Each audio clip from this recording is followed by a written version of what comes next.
Now I can officially stop the share.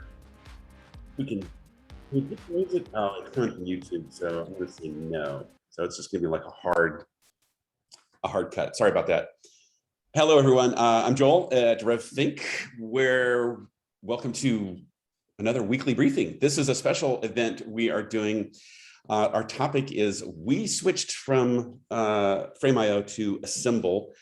And I'm excited that this is going to be really a walkthrough with Alex, Alex, what's the name of your studio again? I want to make sure I get it right. Sky Feather Studios.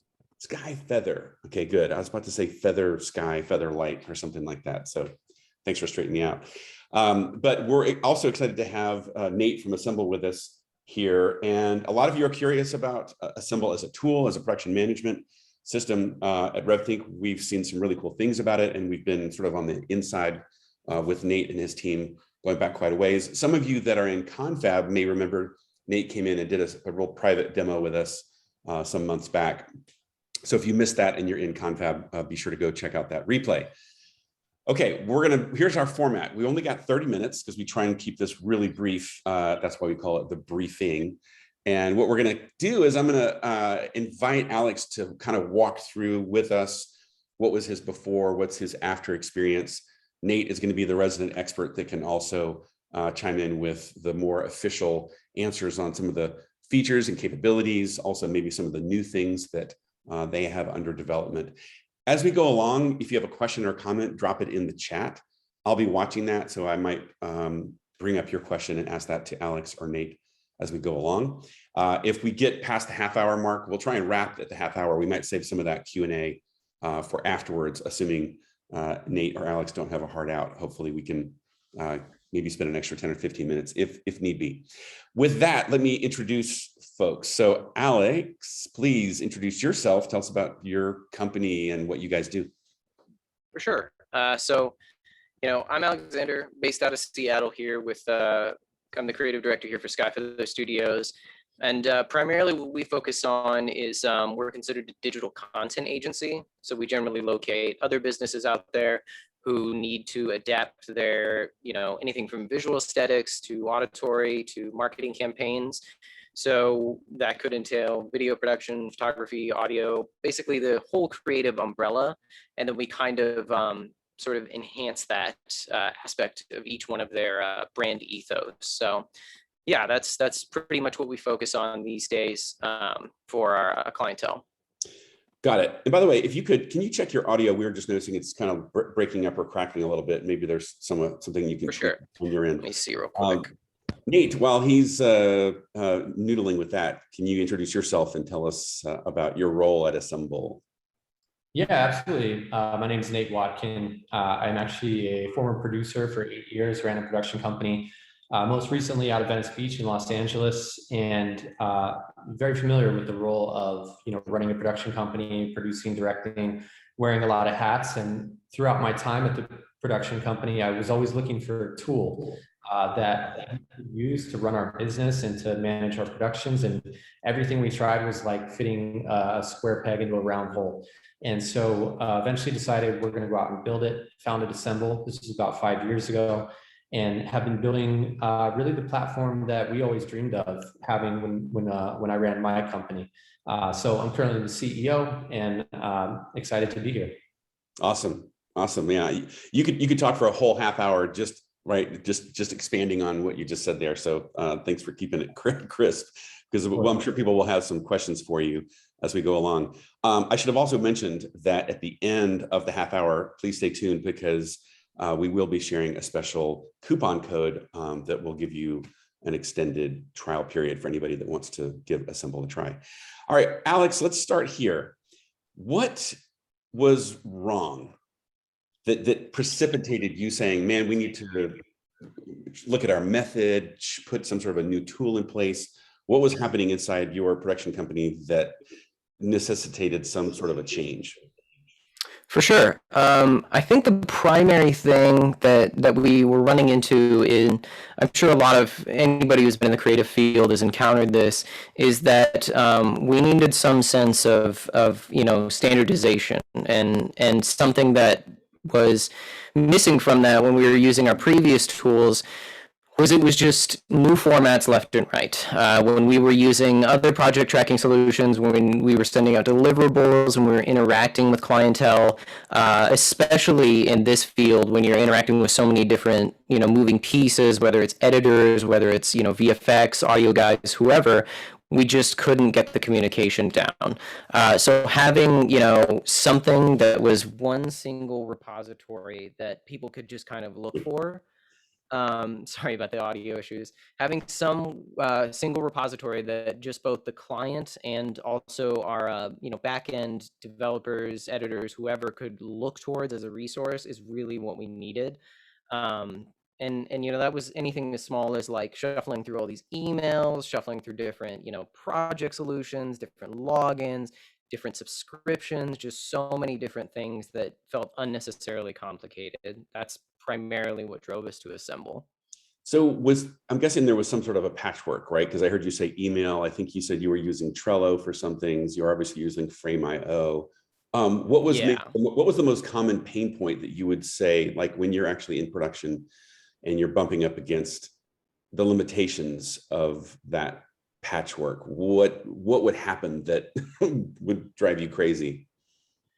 I would say it was twofold. So when it came to Trello, the biggest issue we had was, and this is pretty much any major project tracking solution on the market that is just a blank slate. Trello, you sort of have to create the building blocks. You have to create the formatting. You have, it's not designed for any sort of subset or industry. So having clients suddenly jump into these projects and us having to explain over and over again, put your comments here, change this here, add this card, do this, was just a nightmare for them. Same thing with emails. There might be one instance where we'd get new comments coming in, and that suddenly is superseded by an entirely different position in somebody else's company who has another comment, or going back months and seeing, hey, where did this clip end up? Can we use this original footage? Just having to deal with all these different little things that were scattered everywhere. So and then also having clients understand too the translation between non-creatives to creatives, I would say, especially when you're using something like Assemble, means that whenever I can hand this off to, say, an editor, for instance, on a current project, they can look at it and say, what's this team saying? What's that team saying? Where is this timestamped? As opposed to, getting an email in the middle of the night that says, hey, the room where the talent's in, it looks weird. Well, which room, which talent, where are you talking about? Having to go back and forth on that just was a waste of, frankly, our time and their time. So that was such a really valuable resource to have once we switched over to Assemble. Yeah, it's interesting how part of what I'm hearing you say is being able to more own the experience from the client side. Because when I think of a client logging into Trello, like my skin kind of crawls a little bit thinking, oh my God, that's such not a curated experience. Nate, I'm curious to drag you in. You hear some of these problems that Alex is talking about. Are these common themes that you hear from where you sit? Yeah, absolutely. And I think I think you really hit the nail on the head. This is something that I understand from running a creative shop myself, is that you're very cognizant of the client experience. You want it to feel branded. You want it to feel like a seamless experience. And it was something that I always try to focus on, when I was a producer. And so that's really how we tried to design Assemble, is that you would feel good about sharing assets or presentations or anything directly from Assemble, or inviting someone into your workspace. And it's something that we're continuing to iterate on, have a lot of cool, exciting features coming out in regards to that as well. Yeah, that when you think about it, right? Maybe it's that when we start out and we're a freelancer and we're doing projects, we're dealing with hundreds and thousands of dollars perhaps. And then someday you wake up and realize you're selling high ticket $100,000 projects and you're still using iCal and email and all these clunky things that just are basically cheap and ubiquitous, but they don't feel premium. So Alex, let me ask this. So you make the switch. How difficult was it, of course, to implement a new method? That's always a a question. And then were there any sort of early wins, early benefits, takeaways that you could share that people would maybe say, oh, okay, that's cool? For sure. I would say that, with any new resource, there's always a little bit of growing pains.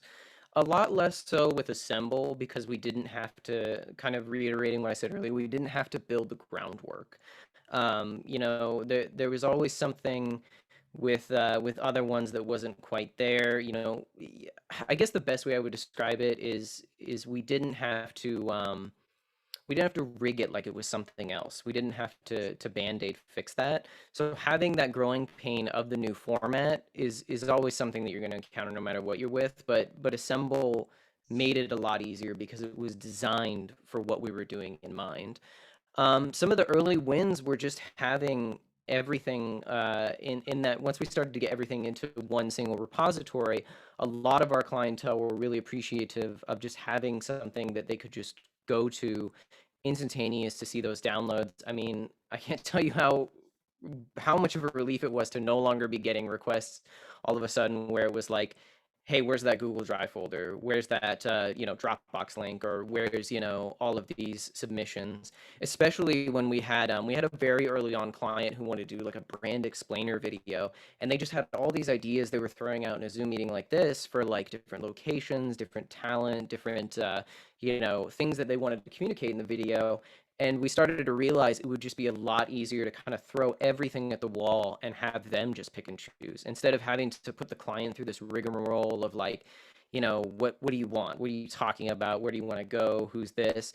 And instead of just having that, we had this great moment where we just said, here's what we have. Here's what we have. Here's all the locations.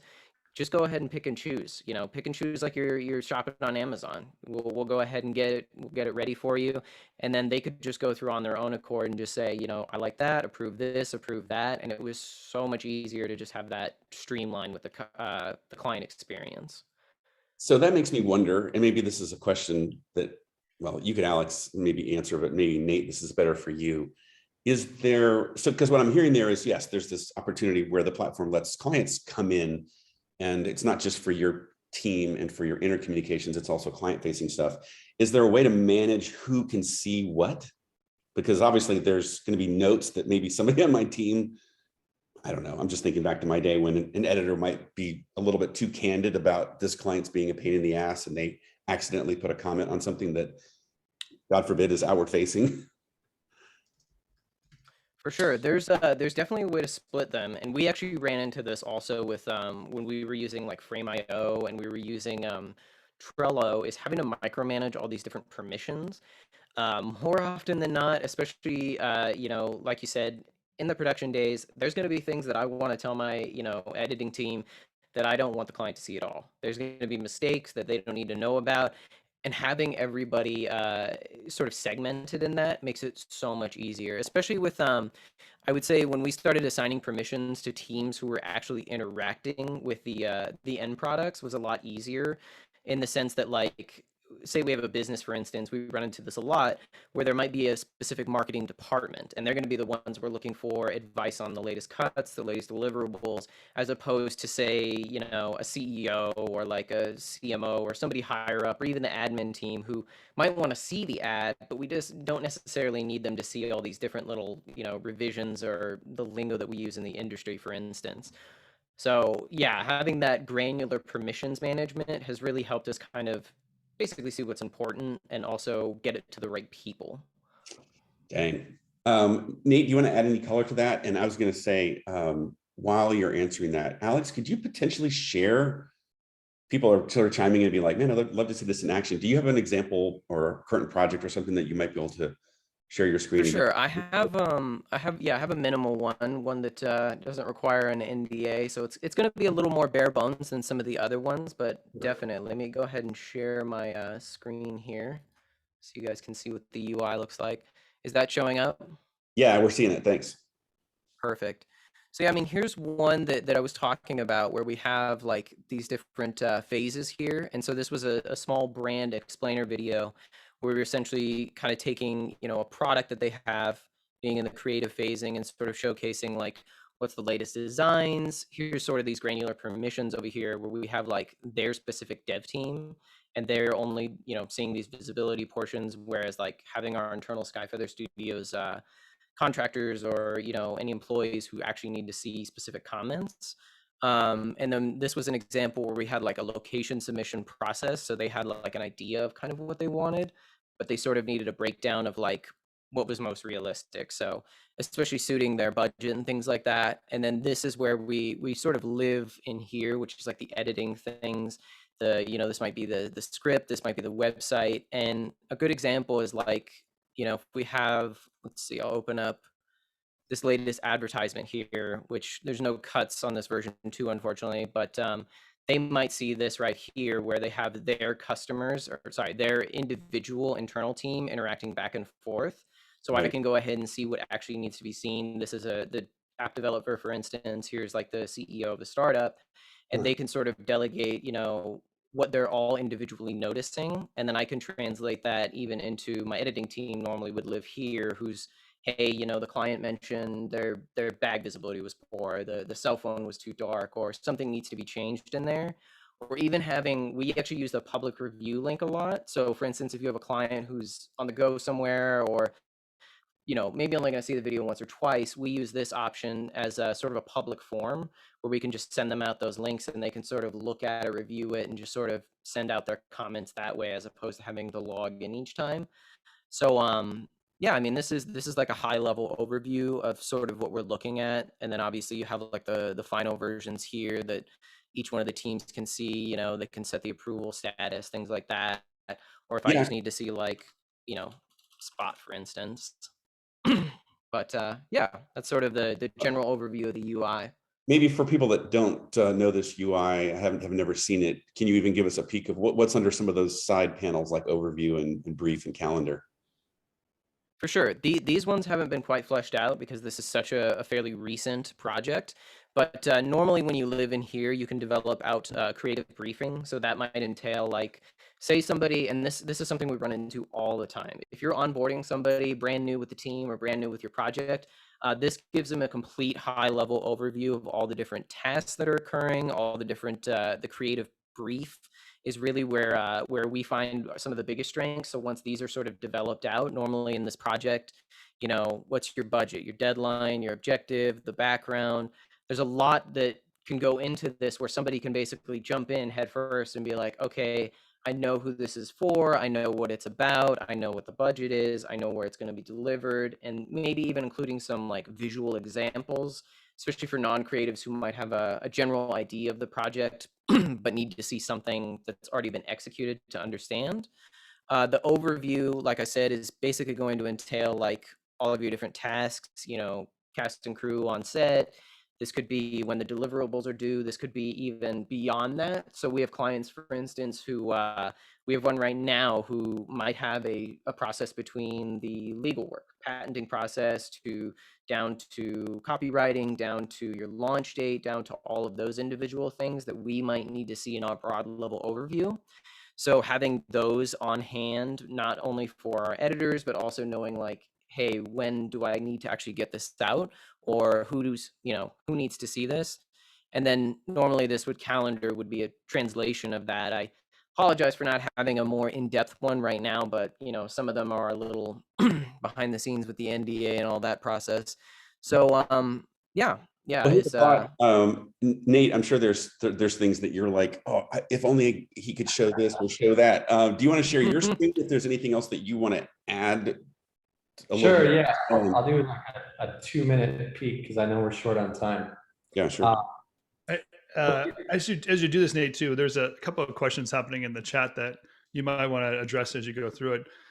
It's about the adoption rate, in that are clients ready to really jump to a new platform, and what's the benefit from them? So maybe you can show like how easy it is to use if you're sharing this with your client while you're diving through it. Yeah, totally. And I would love to hear Alexander's input on that as well. But yeah, just to show you some quick things, a new feature or a set of features we just launched is the ability to add all different asset types. And so we have the ability to add what we call an asset, a gallery, or submissions. Fairly explanatory. Asset is an individual asset, like Alexander just showed us, that's going to have your frame specific commenting, version control, a lot of these features that you all love to use for these types of video reviews. Galleries is going to be a collection of assets. It could be photos, videos, any sort of assets, but it actually puts them into a self-contained gallery like this, which is going to give you, gallery viewing options, grid view, as well as the ability to star assets if you need to mark selects. So a client can come in, star assets. You can track how many have been starred and filter by starred assets as well. Great for selects process.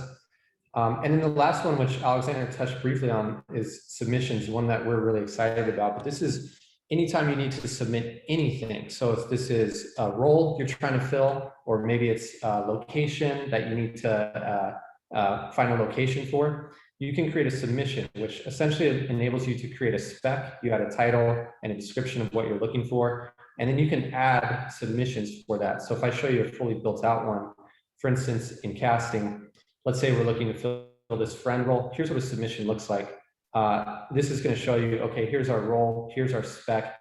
And then each of these is an individual self-contained gallery where you can upload photos, videos of an actor or actress, for instance, or even external links to a casting website or a location website or whatever that may be. And so when Alexander's talking about, you can give them this menu, they can come in here, look through all these options, they can build out a short list if they want, or they can just approve their favorite. And that's going to start to mark those as approved within your dashboard. So really just kind of gives you that ability to manage that process very well. Hey, Nate, do you yeah. have the ability to annotate on that photo? Like if somebody wanted to draw or make a mark to say, change this, move that on the photo itself, or is it all kind of note text based right now? Currently not, but annotations are high on our priority list. So that's definitely a feature we're going to be rolling out for both videos and photos and documents and everything. And then how does it handle 3D models? Right now, we wouldn't natively handle a 3D model, but if you export it to any common file format, it's going to accept it. Okay, cool. Yeah. But to touch on your original question, I mean, for us, we don't see a lot of issues with client adoption from the customers we speak to because there's zero friction when sharing Assemble. So sharing an asset is as easy as sending a link in an email, and they click the link and they can go in and start leaving feedback without having to create an account, without having to enter an email, nothing. It's the same as sending them an image from a Google Drive, except you get all of the great features packed in Assemble, like frame-specific commenting and everything else that goes along with it. So we've really tried to minimize any friction at all to enable you to onboard clients and team as quickly as possible. But I'll pass back to Alexander for that one. I'd love to hear your experience on that as well. For sure. When it comes to sharing, I mean, we've had just basically every single instance of adding those people, especially for ongoing projects, has been extremely seamless. And what's great is once they're sort of on board, it makes it a lot easier to transition them into this sort of this singular sort of repository, like I said before. And when it comes to just people who really, maybe they don't want to deal with a login, maybe they don't want to, create an account, they're only going to be seeing the project once. We do a lot of those review ones where it might just be as easy as just sending out a public link and they can sort of hop in and add their feedback as they go. So I'd say sharing has at least been one of the strongest aspects of Assemble's, long-term goals, especially when you consider that you have the flexibility to do something as simple as just throwing it out there without an account, all the way down to the micromanaging if they're going to be more heavily involved in the long term. Yeah, I'm curious, Alex, because I heard you say, sending somebody a link via email, but it sounds like once they get into the repository, hopefully they're actually migrating away from email and everything's happening in Assemble. Is that what I'm hearing? For sure. Yeah. I mean, ideally in the long term, for everybody that we really work with, it's pretty much always just going to be an Assemble, the platform. They'll log in, they'll see updates, they'll see the active tasks, they'll see the new cuts of something.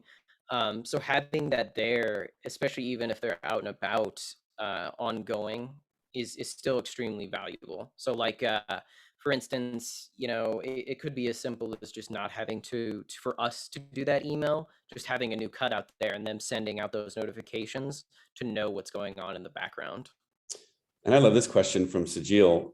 He was saying about client comments. How do I know which person from the client end replied or gave corrections if just a link was shared with no login required?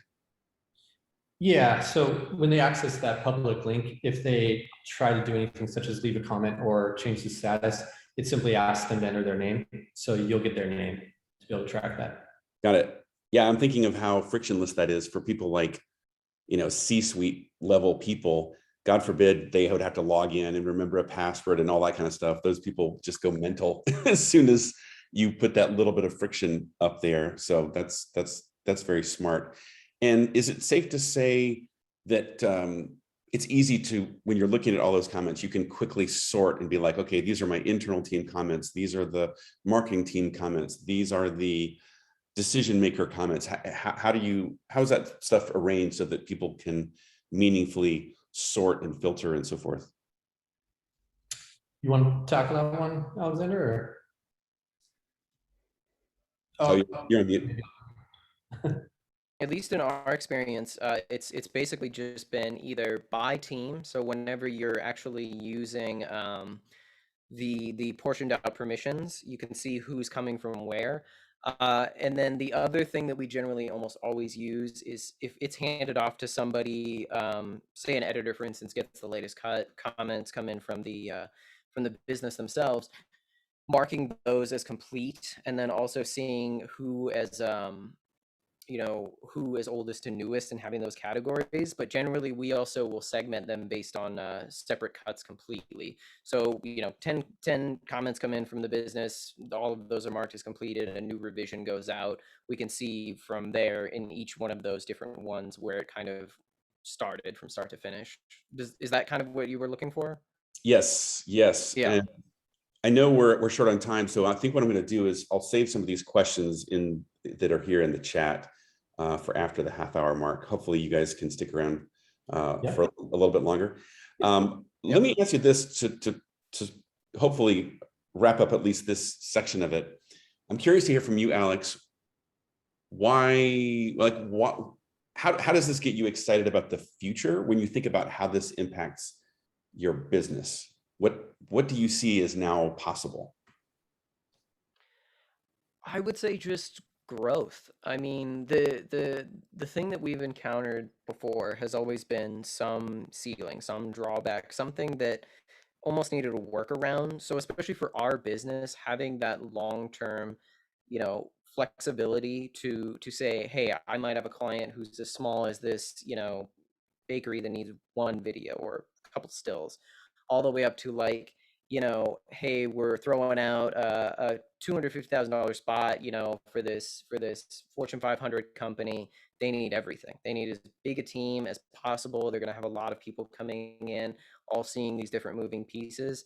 So I think for us, it's exciting to know that the flexibility or the growth or the ceiling isn't really going to be what's holding us back anymore. And not only that, I mean, it's something that really we've liked about Assemble in particular over other platforms is it feels like a lot of them sort of have this, I don't know how to describe it, but it's almost like they're a lot of behind the curtain feeling. Whereas I feel like Assemble offers a certain degree of, dynamic flexibility as all these new features are coming in, as they're hearing things from the community. I mean, even just what we're doing right now, I've never really had this level of micro experience from companies who are really looking at creatives and making their lives easier, whether it's like a business like mine or a freelancer out there who's just shooting a video a week, having that level of like, okay, how do you guys operate?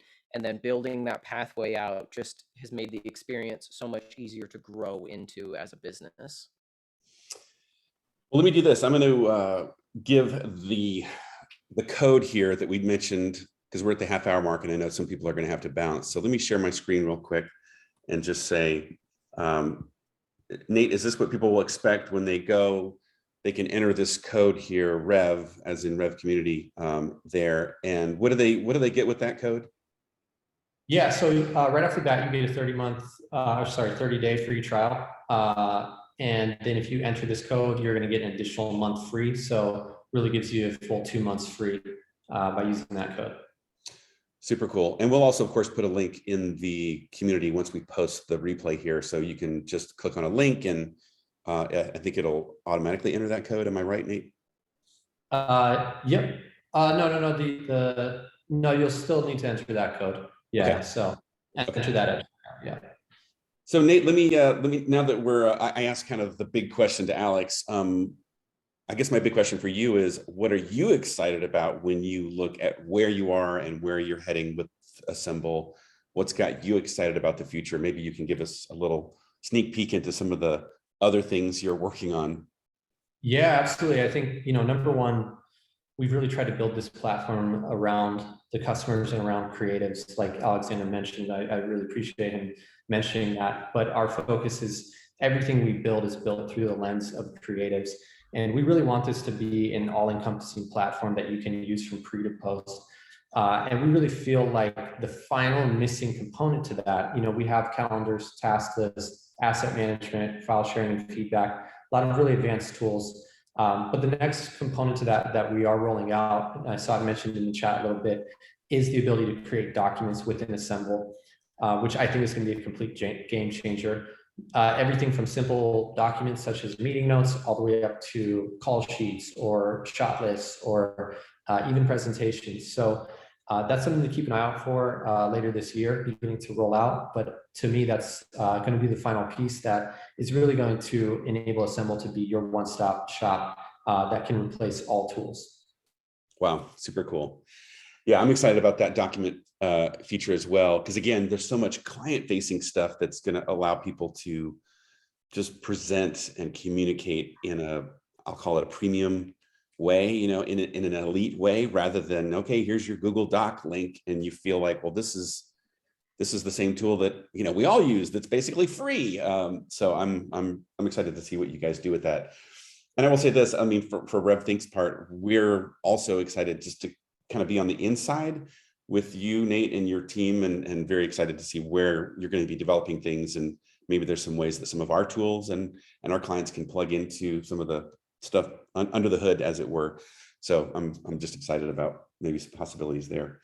All right, well, let me do this. We'll spend another 5 or 10 minutes. So if you have a question or comment that you've been holding on to, feel free to drop it here. Of course, happy to bring you into the conversation as well. Tim, did you see any questions that we missed that you want to bring up specifically?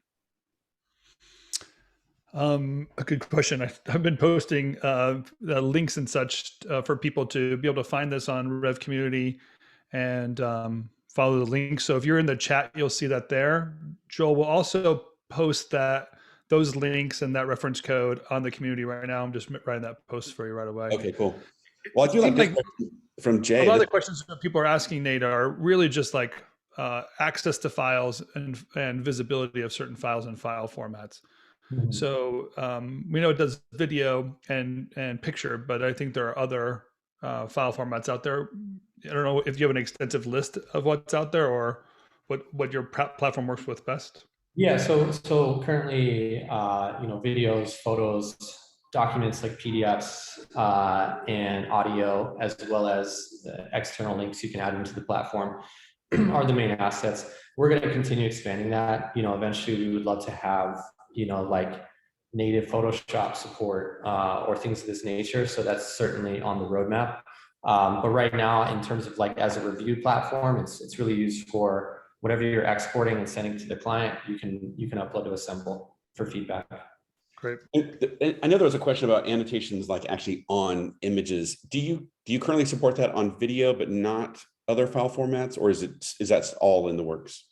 It's all in the works. Yeah. Currently, we have the frame specific commenting where you can drop it on the timeline, but that's definitely high priority is the on-screen annotations. So here's a really simple question, because this is a good one from Jay. I would totally ask the same question. How do you handle resource management in Assemble, like scheduling editors, designers, et cetera? That's such a basic question. Like, I'm sure that's basic, like the most basic feature that the thing does. But I don't know if Nate, maybe you could even share what that looks like, or Alex, if you have an example? Could one of you share? Yeah, so the calendar is certainly the basis for that. I'm happy to share my screen here in just a moment. Can everyone see my screen? Yeah. So within the calendar, you can of course build out your production calendar. You can also switch to this timeline view, which enables you to see it broken down by phases. This is really the groundwork for that resource management, and it's something that more features are rolling out very, very shortly, actually. One of the upcoming features is if you open one of these events, you can create subtasks and assign these to people. But one of the features rolling out is you're going to be able to assign that actual master event or master task, as we call it, to somebody as well and see them on the timeline here. So if you're booking your editor, for 2 weeks, for instance, you'll be able to assign your editor to this and see visually that your editor is booked for that period of time. And then when you jump back out to the master calendar, so let's get in the master calendar here, you can really begin to see all of your projects stacked up against each other and see, kind of who's working on what. In the future, an additional view we'll be adding to the calendar is the ability to switch to a people view rather than a event view. And in that people view, you'll be able to see an individual editor, for instance, in this similar view, but across their timeline, where they booked, where their openings. So that's something to keep an eye out for in the future. Love it. And I'm guessing, Nate, are each of those collapsible? So you can collapse 30 TVC and TV campaigns. So at a glance, you can see like, oh, here are these 3 projects we've got going right now, and the basic big milestones for each of them. Exactly. Yeah, we call these emoji milestones, but you can even just add text if you want. Those just drop right on the timeline there. Yeah, I love it. I'm also very excited about that. You called it people view. It's like a resource view where you could just maybe see a list of here are my 30 animators or artists, and kind of what you would be seeing their what they're booked on over time. Is that the idea? Exactly. Yeah. Instead of this saying like location, this would say like Dave, and you'd be able to see exactly where Dave is booked across all projects in your platform, for however many months out you wanted to see. So you could really just kind of see, okay, Dave's got Wednesday through Friday through here, and just kind of understand the resource management in that methodology. So to add some fuel to your fire, Nate, did you see Henry's comment here? He says, I'm using Google Forms to do COVID screenings, and I cringe every time sending it out. If I could have some sort of forms functionality, that would be fantastic. So there's more people that are like, yeah, just sending out Google Docs doesn't quite cut it in terms of the end client experience. Yep. Yeah, that's something that will certainly be included with the document, is that ability to send out forms amongst other document types, and everything's going to look beautiful, automatically branded with your logo, very clean, very modern. Is really the goal that we're shooting for. Garris did mention this. He was saying it would be super interesting to have any sort of a Google Sheets or presentation integration under the creative brief. I'm guessing he means if you built something in the Google Suite, is it embeddable or something like that? Is that what he's asking? Yeah, possibly. He said yes. Okay. That's what he said. Yeah. So we don't currently have that, but with our document creator that we're launching, we're really hoping that you're going to migrate and want to use our document creator more, because it's going to be built for producers, built for creators, and have a lot of bells and whistles that Google Docs won't. But it's not to say we may not have some sort of native integration like that down the road, but it's not on our current roadmap since we're building our own document creator. Alex, I'm curious to check in with you all of these different sort of features and also new things that are coming. Which of them has you most excited? I would say probably the document integration. Right now we do use Google Workspace, but having something where I can just, throw in all of these different, because with any creative project there's going to be things besides visual elements or besides audio or besides that.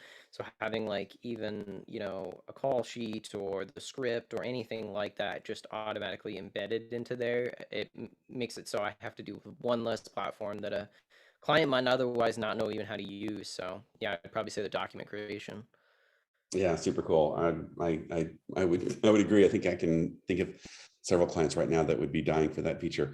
Well, any other questions? Any other comments? Anybody else want to jump in before we wrap it up here? I know we're about 12 minutes long, so I appreciate everyone else sticking around. Tim, you got anything else for us?